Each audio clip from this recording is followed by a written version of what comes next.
Super journal fully automatic front load washing machine है ये sir. ये आप देख लें, ये मुकम्मल वॉशिंग मशीन है। अगर कहा जाए कि ये मुकम्मल है तो गलत नहीं होगा। ये इसका हीटर सिस्टम लगा हुआ है।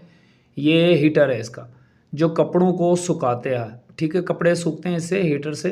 ये इसका हीटर सिस्टम लगा हुआ है। और बाकी मैं आपको मशीन का रिव्यू करवाता हूँ। ये मुकम्मल मशीन है। ये सिर्फ बॉडी के अंदर अब हैंग होनी है, बाकी ये मुकम्मल कंप्लीट मशीन, ये वॉशिंग मशीन आपको नज़र आ रही है मुकम्मल। ये इसके अंदर टप है पूरा स्टील का, और ये मुकम्मल वॉशिंग मशीन।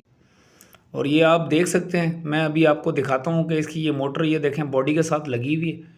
ये चेक करें, ये चेक करें, ये मोटर इसकी बॉडी के साथ फिट है। ये मुकम्मल मशीन है। ये हीटर सिस्टम है इसका। ये जो पाइप है, इससे पानी इसमें इन होता है। और ये मुकम्मल कंप्लीट वॉशिंग मशीन है। ये fully automatic super journal front load. ये अभी हम इस पर बेल्ट चढ़ाते हैं।